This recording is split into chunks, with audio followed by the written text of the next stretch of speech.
Well, today this is part 4 of what last week was a 5-part series on our church vision.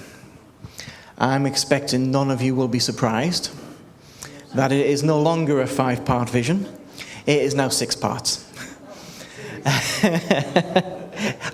Honestly, it's not going to get past 6. 6 is the top limit. I was going to say I promise, but I don't. And I didn't promise last week. I made a call this week. It was one of those, either you're sitting here for a very long time and I'm overloading you, or I split it in 2. So I split it in 2. So it is now 6 parts. And which means this week, which was meant to be all hands on deck, is now no longer all hands on deck. We are using the phrase, the church is a battleship, not a cruise ship. And this week's message is called, I was born in Billingham, but I was made in the church. Which probably sounds a little familiar. I think I'm a little bit too loud on this, if that's okay. Incidentally, I wasn't born in Billingham, so I don't mean me.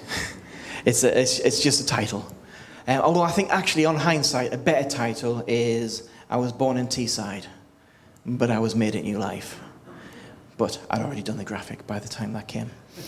I'm going to start this morning with something. So as we've been going through everything, we've been breaking down and using a very extended naval metaphor for the church.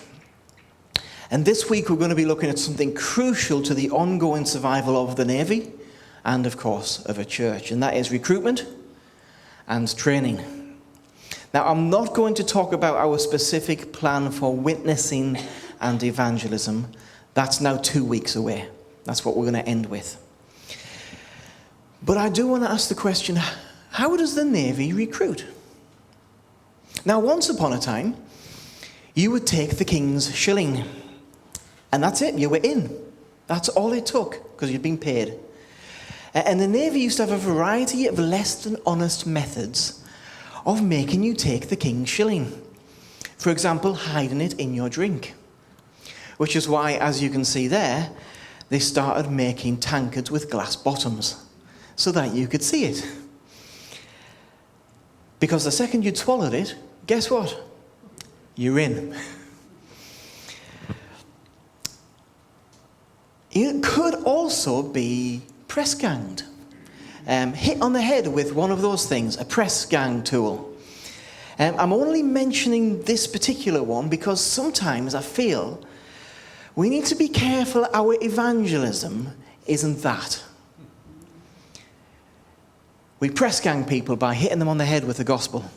And by the time they come to, they're in the kingdom and they don't know it's happened. Or by hiding the sinner's prayer somewhere and getting people almost tricked into saying it. Because the second they've said it, well, they're in. It doesn't work like that. If someone doesn't know what they've responded to, or, how can I put this politely, just trying to get rid of you because you've been a pest, or feel harassed into making a decision, it's not a real decision. We can't count that. No, there's reasons the Navy doesn't do this anymore. Because pressed men are not really on board. Pressed men will jump ship when things get hard. Or they'll turn to piracy. And the very thing they were enlisted to help, they become the enemy of. The church should have no pressed men. But neither does the Navy now wait for people just to join up. Someone's going to turn up eventually. And we can't do that as church either, can we? You know, we just keep on having meetings. Eventually, someone's going to turn up. I mean, it'd be nice, but it doesn't work like that, does it? No, what the Navy does is they get active in the community. They reach people. They get involved. They tell people what an experience a life in the Navy is. That we have an opportunity to serve the King. Join the Navy. It will change your life. The adverts that often play, I think they're on TV. I only ever see adverts when I go to the cinema. Say, I was born in Teesside. but I was made in the Royal Navy. You know what they're doing? It's a testimony. They're sharing a testimony of what life is like in the Royal Navy. Let me tell you, there's something powerful about our testimony. Something powerful about saying, I was once like this, but God has changed me. There's something powerful about saying, this is what it's like to be in the kingdom of God. This is what's been changed in my life. Let me tell you, your testimony, your story is not only your most powerful evangelistic tool, it's the one you will know best. There's power in your testimony. Sharing with people how God has saved us, how God has turned our lives around. But also we need to look for more avenues and ways into the community. One avenue that's been very important to us always as a church is children's work, both with kids and with youth, and with the family centre over the road. And of course, Lisa shared her vision for the children's work recently. But you know, there's a temptation with children's work for the people who aren't involved in it to go, well, if we get a good youth group, if we get a good children's group, it's kind of job done, isn't it? Let them bring the families in. Let them bring people in. It becomes very easy to hope that's the only source of new people. That's not the way it should be. We can't rely on one method. We can't rely on reaching one demographic. You know, Paul said he was all things to all people. I'm going to read from 1 Corinthians 9, verses 19 to 23. For though I am free from all, I have made myself a servant to all, that I might win more of them. To the Jews I became as a Jew in order to win Jews. To those under the law I became as one under the law, although not being myself under the law. You know, sometimes we can take our freedom in Christ to this limit where it actually damages our witness. Yes, we're free, but hey, are people being damaged by what we're doing? Paul knew that he wasn't under the law, but he kept the law so that those under the law might be reached. To those outside the law, I became as one outside the law. Not being outside the law of God, but under the law of Christ. That I might win those outside the law. To the weak, I became weak, that I might win the weak. I have become all things to all people, that by all means I might save some. I do it all for the sake of the gospel, that I may share with them its blessings. Let me tell you, church, every single method we can come up with to get the message of the hope that is in Christ out there is needed. Every method, because what will reach some people won't reach others. Paul understood he needed to adapt so as to reach an audience for the gospel as widely as possible. So when we come to our witnessing strategy, which is going to be in 2 weeks' time, I hope. We are looking out beyond just Billingham. But looking out beyond just Billingham should never be at the expense of Billingham and the work in this town. And to those of you who are in Hartlepool, it should never be at the expense of Hartlepool. For those in Stockton, it should never be at the expense of Stockton. These streets around where we meet are our harvest field. The people who live around here don't just need to know we exist. That's a good start. They need to know Jesus is here. So we must use every tool available to us. You know, Oasis, which meets every Wednesday, no they don't, every Tuesday, used to be Wednesday, started with people who wanted to reach out to those who had spare time during the day. They have teaching, they have fellowship, they have a social time together. Many of the things we've covered over the past few weeks, but its main purpose right from the outset was to reach into the community. And they have a good few, don't they, of regular people who are not part of the church, but every week get to hear how Jesus changes lives. Daycare began because people wanted to reach local families, to those who live in the houses around this place. You know, it started in the back rooms of this very place. Where were the back rooms? They were just there. I mean, just past it. Where was the door? The door used to be... Was it about here, the door? No. About there. It used to be... And daycare started just through there. And grew, and grew, and grew right over the road. And grew. And is now Ofsted-rated outstanding childcare service. Now, I know I'm biased, but it's the best one in Billingham. People who grew up there as part of, going there, are now bringing their children. And they know who we are. They know what we stand for. There's opportunity to be harvested over there. Recently, we started the New Life Hub coffee shop. That came from people within the church wanting to do something locally, to reach out to people. Now, it's been a bumpy ride to start with, but we press on. In fact, we're going to plan to it's going to open again in a few weeks' time. On the 11th of February, 10 a.m., which is a Saturday, we're going to do a leaflet drop for anyone who is available to help with us around these streets. And in that leaflet is the offer of a free coffee for anyone who comes in. You know, it doesn't take much prayer for the tide to turn and breakthrough to come. Pray for that hub. It's an opportunity to have a coffee with people, to forge connections, all with the purpose of being a witness. Chris and Paul are now looking at starting, still looking at the technicalities and the practicalities and possibilities of starting a community garden in the family centre. This will be a garden where they can grow food and local people can come, and it can be an opportunity for us to... anyone in here who's into gardening? Is it just me? Oh, there's a few of us.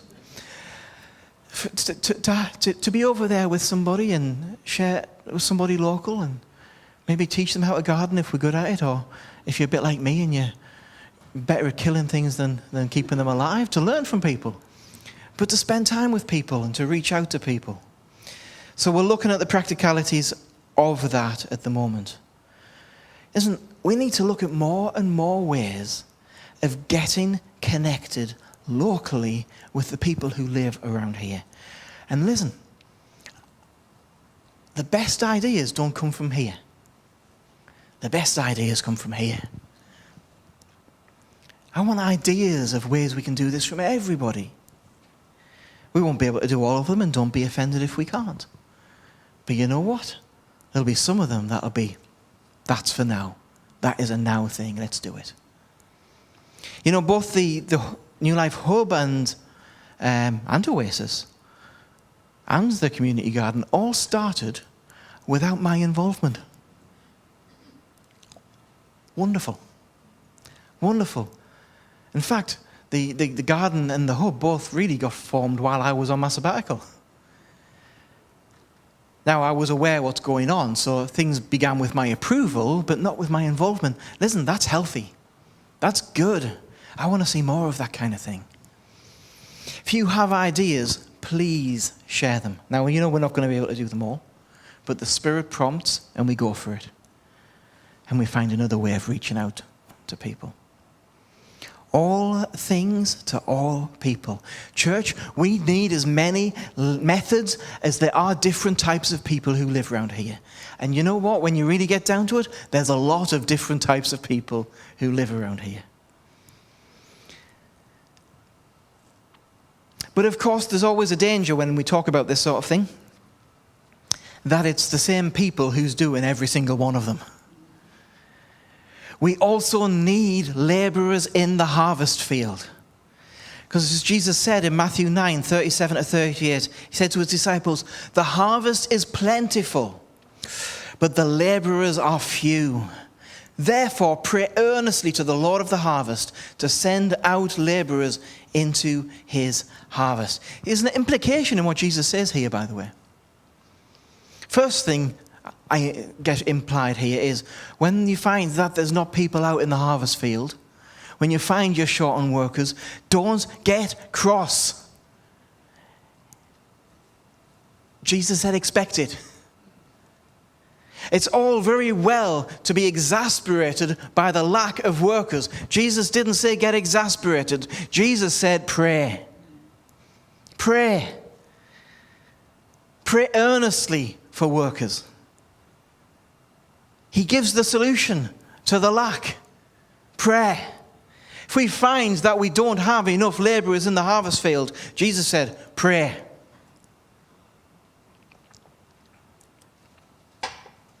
But I also think Jesus is implying something else here. Harvest's out there. It's ready. What happens when there's no laborers in the field? The harvest gets lost. The harvest gets lost. Church, if we don't step up, if we don't get involved, what's lost is devastating. We're not talking about wheat getting lost, we're talking about people, lives, eternity. Let me tell you, the lack of laborers in the harvest field of souls is so much more dangerous than a lack of harvesters in a field of wheat. It has much more far-reaching consequences.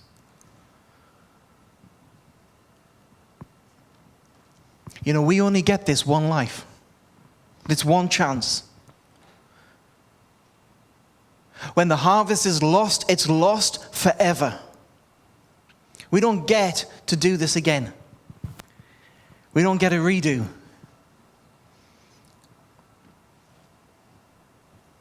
You know, I enjoy as a way of relaxing is playing city simulation games on my computer. Love it. But it always goes wrong. And all I do is start again. You know what? In life, that doesn't happen. We don't get that. If everything's lost, everything's lost. We can't treat this like we're going to have another go. This is not a practice run. This is it. New Christians and new families are absolutely vital, not just for the life and the future of the church, but for the very purpose of the church.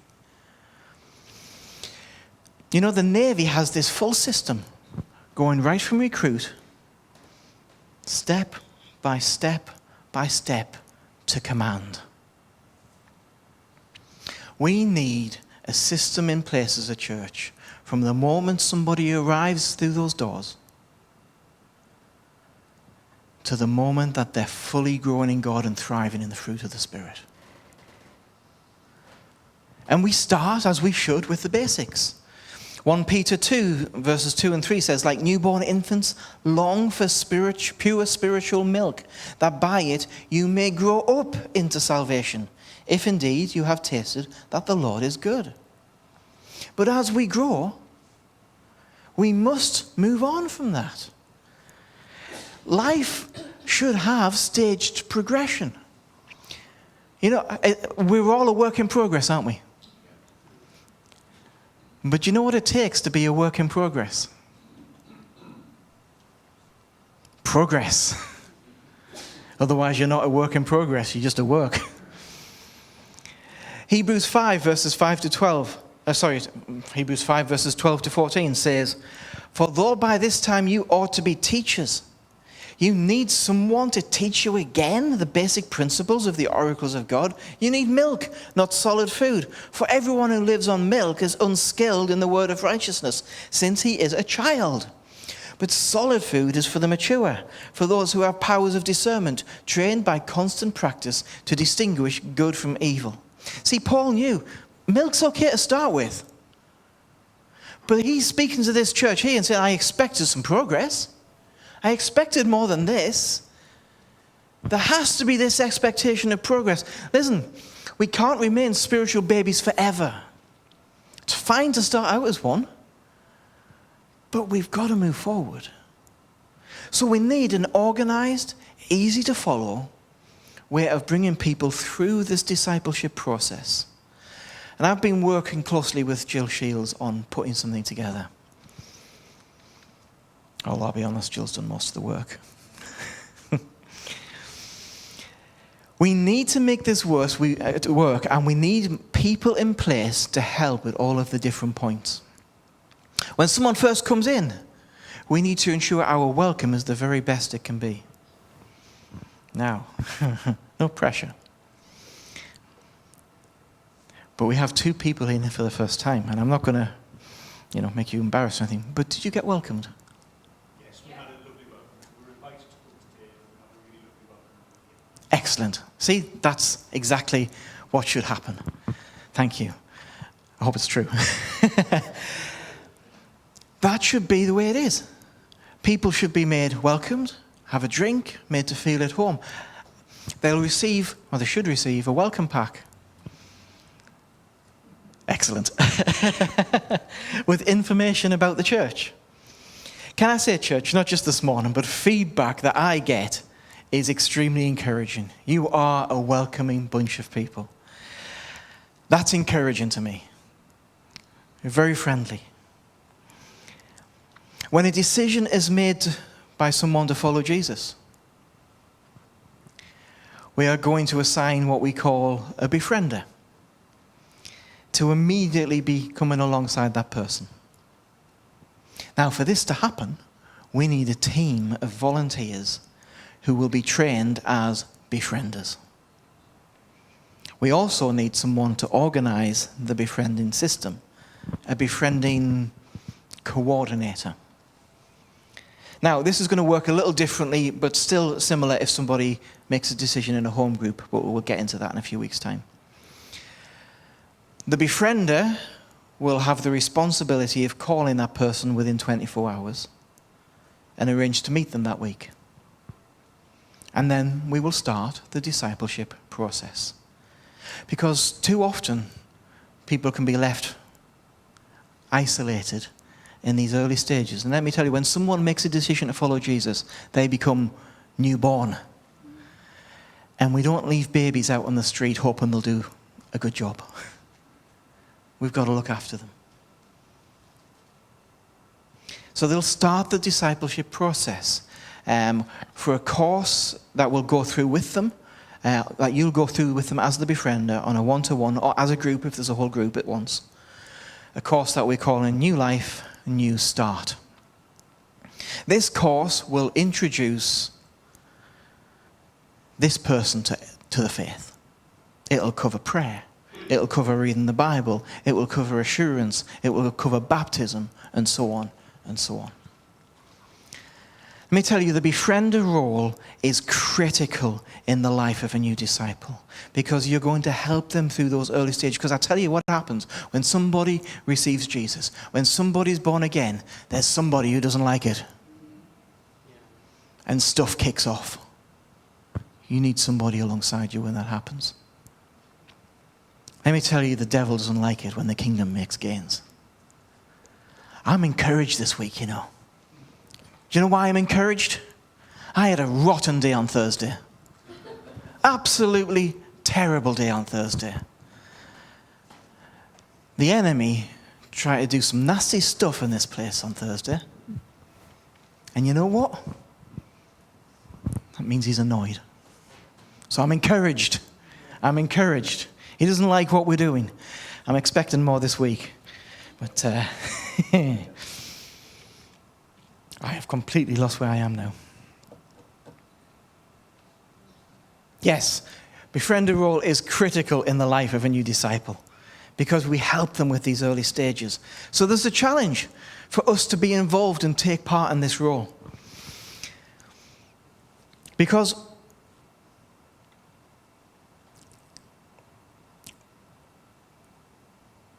we've seen too many people make decisions and then not go any further. Now, I'm not going to pretend that's never going to happen. But I believe as well we could have done more. So we'll have some simple training in place for people who are willing to take this role on. This role is going to be vital. Now, I wouldn't mind if everybody volunteered to do it. And we'll train everybody to do it. That would be great. After this, we'll hold what we're going to call Meet the Team Nights, where new people will get to know a little bit more about us as a church. Then we look for them to be baptized as soon as possible.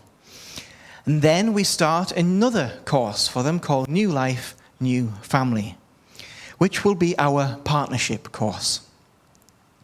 Hang on. Did Luke just say partnership? I did, but we'll come back to that next week. Put a pin in that. Then we will look to another course. All of these, by the way, will happen with the befriender or in a group if a group saved at one time. Next course is called New Life, New Purpose. And this is about finding your ministry, finding your gifting, finding your place within the body, finding what God has called you to do.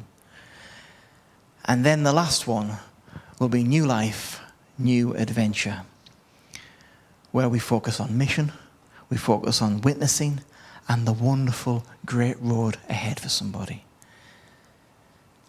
We can take somebody right from those early days all the way through to thriving and walking with God. I think it's important we get this structure right, and I am really pleased with what's been pulled together. But you know what? It's all very well having it in place, but we need to apply it. We need to make this part of our life as a church. We need to make this part of what we are and who we are and what we do. Because church, we can't let the back door be as big as the front door. Yeah? And for too long, sorry.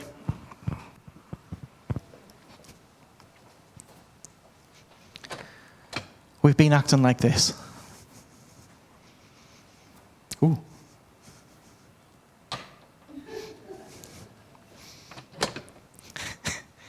We've had our back door wide open. In fact, we've got two of them. We've had it wide open. We need to stop that. We need to make sure that's not the case. The back door needs to be shut. The back door needs to be locked. I know they're fire doors. I'm not talking in real life.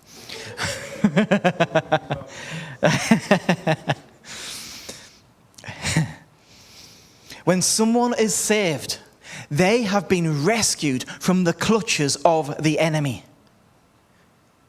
Listen, if you save someone in war on a battleship, they become your responsibility.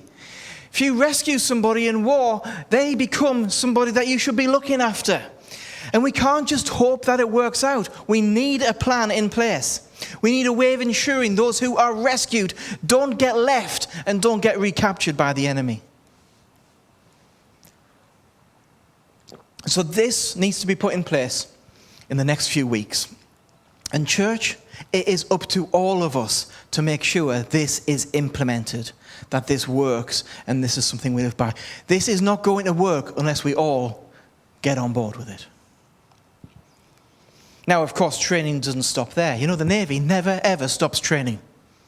They're always training, even when they're at war. And a disciple never stops learning. A disciple never stops growing.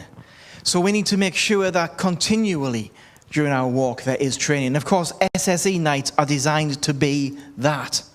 To continue to be there, to push us further and further into our relationship with God. But you know what we also need to start doing is training people for command. We need a new generation, church, of leaders. People who can preach.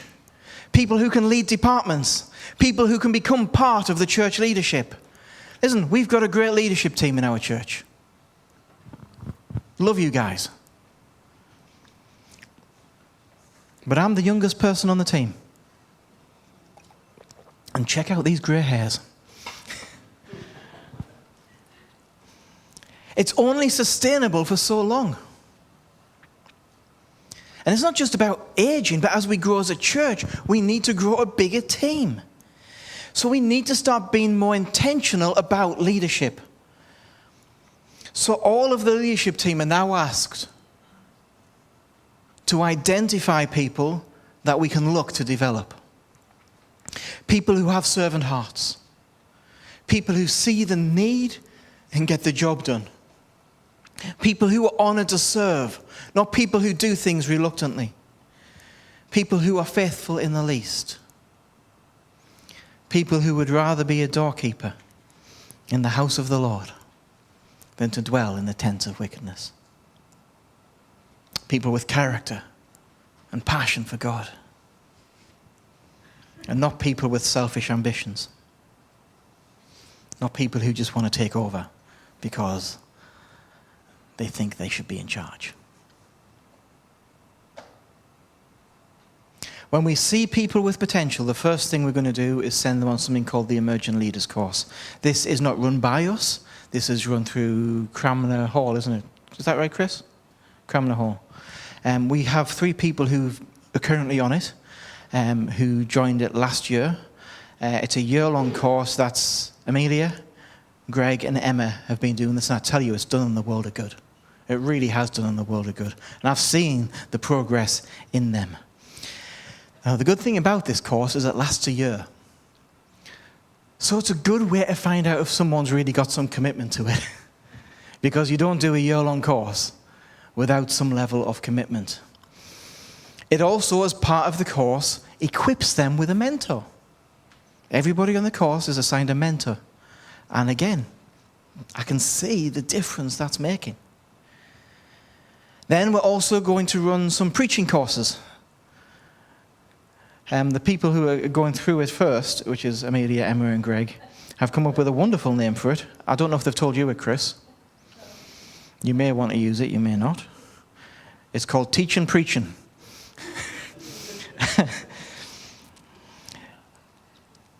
But this is to develop this in people that we see potential in. Now, it won't be for everyone who goes on the Emerging Leaders course because there's many areas we need leadership in, not just preaching. But preaching's one of them. And we've got some great teachers in this church, haven't we? We've got a great breadth of people who can bring the word. But we need to start taking risks on people. We need to start having the younger generation starting to bring words here. So we'll have this preaching course, which is not named yet officially. And then the people who've taken part in it will step out of the boat. Share some short messages at the prayer meetings. We have Stockton on a Sunday night. We have Hartlepool on a Sunday night, which is a little bit less scary than being here. And develop that in people. I want to run some more Pew Talk nights, which we kind of got a bit off track with during lockdown, where it just became the same people sharing each time. But the whole intention behind the Pew Talk nights is for people to have a chance to share who don't normally share. So we can hear voices and find out, hey, this person's got something. So we're going to schedule some Pew Talk nights coming up.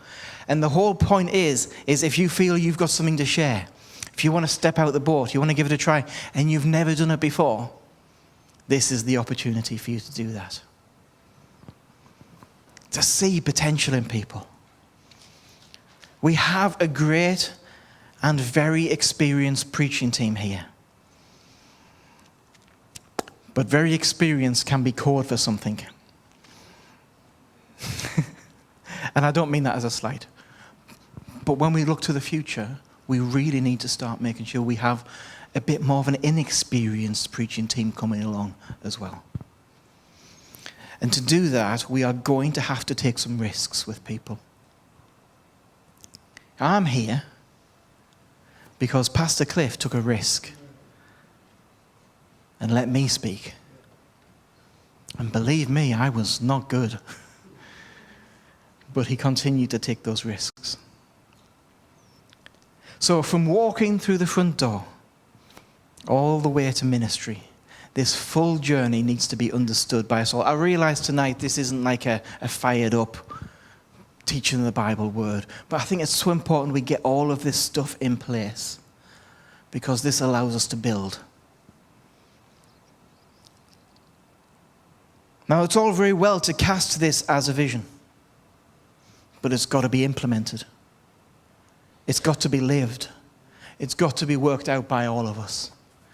Listen, the back door needs locking, even if it is a fire hazard. But also that front door needs to be wide open. So the challenge once again is, are you crew or are you passenger? I want to challenge you this morning. Listen, we are not seeing many saved. That's the reality. Now, I was speaking to Chris about this week, and Chris, is connected with a lot of people, and he says, at the moment, not really many are. Is that fair? So take heart in that, but that doesn't solve the problem. It doesn't solve the problem. And that's the reality. We're just not seeing it enough. And God challenged me on that. Because at first I thought, well, that's all on me, isn't it? And God said, no. That's on all of us. That's on all of us. Are we praying enough? Really? Are we praying enough? Are we witnessing enough? Are we?